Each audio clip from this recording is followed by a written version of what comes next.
everybody, and welcome back to another Coaster Cheetah video. And in this video, I'm going to be taking a look at Bulgare and Mabillard, B&M for short. And B&M is probably the largest coaster manufacturer, and I just want to talk about how other manufacturers seem to be catching up on them and the future of the company, because other companies are developing coaster models that are basically the smoother, or some could say the better versions of B&M's coasters, but just in a cheaper way. So first I want to talk about the Vekoma STC and the Vekoma Next Gen Flying Coasters, because these are two coasters that B&M originally came up with, coaster concepts, and Vekoma has now taken that concept and made them arguably better and almost half the price. So why would a park, especially smaller parks, take a B&M over a Vekoma when they could? I mean, it would just make no sense to get a B&M invert or a flying coaster instead of just getting a Vekoma, because it's half the price and they're awesome coasters. I mean, they didn't used to be awesome, but they are now. So that's a huge reason. And now I want to talk about B&M's maybe what a lot of coaster enthusiasts consider to be their best coaster model, which is the Hypercoaster / Giga Coaster model. And so B&M really came up with it because Aero came up with Magnum XL200.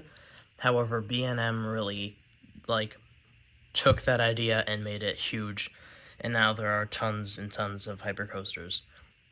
But I want to talk about Intamin and Mach hypercoasters, because Intamin and Mach hypercoasters are now cheaper, and I don't even think you could say arguably, because they are definitely better than any B&M hypercoaster.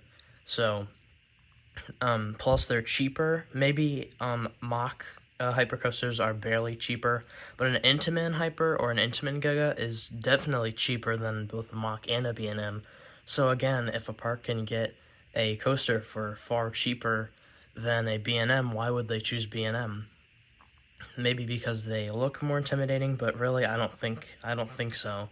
But now moving on to the dive coasters, and B&M came up with this idea, like most of their ideas and concepts and models, but this is a coaster enthusiasts consider it to be a one-trick pony, but the GP absolutely eats a dive coaster up, which is why you'll see a lot of them at Cedar Fair and Six Flags parks. But now Gerstlauer came up with the Infinity Coaster and the Eurofighters, where they can have the vertical chain lift and also the dive element, where they hang you over and have that well beyond vertical drop. And again, they are far cheaper than getting a B&M dive coaster, and they can be built taller, and the vertical lift is it's all more unique, the beyond vertical drop. Even though I know Dr. Diabolical's Cliffhanger is beyond vertical, but still, Gerstlauer can make them way steeper, and there's just no reason for a park not to.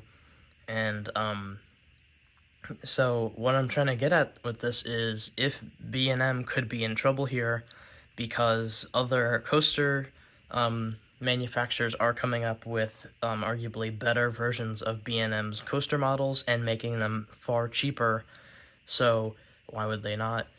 And B&M is coming up with the Surf Coaster model, which they're actually installing their first at SeaWorld Orlando, and this is kind of taking off, they're kind of taking stuff from Intamin and Mach, or SNS even, maybe, I don't know, but they're coming out with their own launch, and so I feel like B&M might try to replicate other coaster manufacturers' success, because they may be in trouble here. And I'm not saying, I'm sure B&M will still sell a ton of coasters, but it just seems that less and less of their coasters are being built, and more are being built by other manufacturers because they are cheaper, I mean, which makes a lot of sense.